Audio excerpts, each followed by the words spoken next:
we're ready for social media check-in. Let's do it.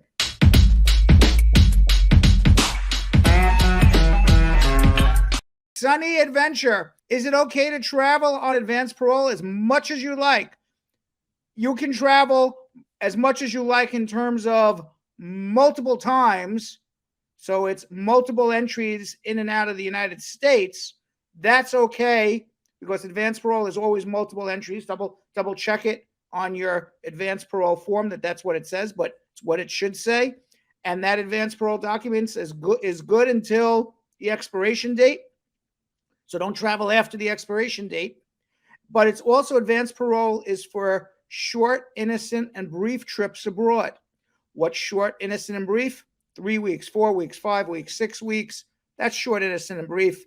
Months and months and months staying out of the U.S.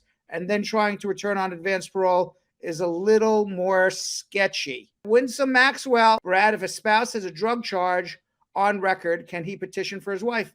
He absolutely can petition for his wife. As long as he's paid his debt to society, it's perfectly okay.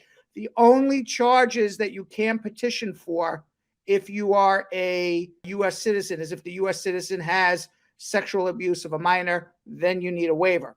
You also have to be careful if your spouse is on probation, the U.S. citizen spouse is on probation. You also have to be careful if he's on probation that the probation officer is aware that he or she is in a bona fide marriage, because immigration will likely call that probation officer and find out if the U.S. citizen wife or husband goes to the probation meeting, if he acknowledges he's married, if he acknowledges that there's a spouse living in the home with him.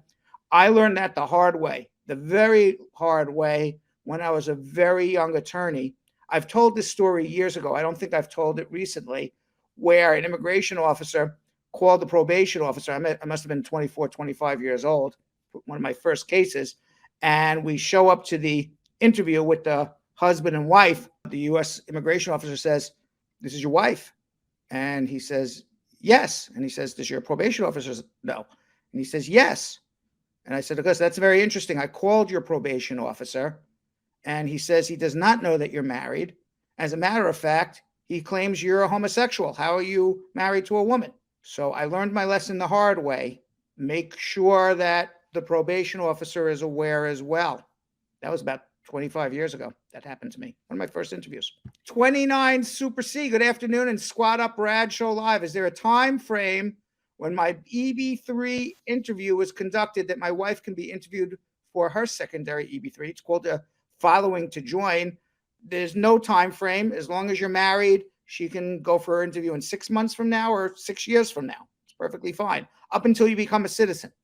Then once you're a citizen, it's no longer follow to join. Gabika Sumo. Hey, Brad, my son was born in the United Kingdom in September 2022 at 1 p.m. local time. And I got my citizenship here in September 22 at 9 a.m. Central Time. Depends what happened first. If you naturalized before your son was born, then presumably the argument is he's a U.S. citizen. If you naturalized after he was born, you would have to file an I-130 visa petition, and then when he enters the United States, he would become a U.S. citizen. I think if you're talking about within minutes of one another, it's going to be very hard to prove what happened first. How are you going to prove the moment you swore in? I know you can prove the moment your child was born because it will be in the medical records. I don't know how you would prove the moment, the second, the day, and the minute and the hour you were sworn in. Maybe the hour, but certainly not the minute and second. I think you'd have a hard time doing that because it'd be very close. But you could always file an I-130 for him, and a year from now, he'll be here with his citizenship. Shireen Humble, hi, Brad. How soon after doing your biometrics will you receive your green card? Depends on who's sponsoring you. There's really no time frame. Assuming you're married to a U.S. citizen, you have to assume it's about 1 year to do an adjustment, generally.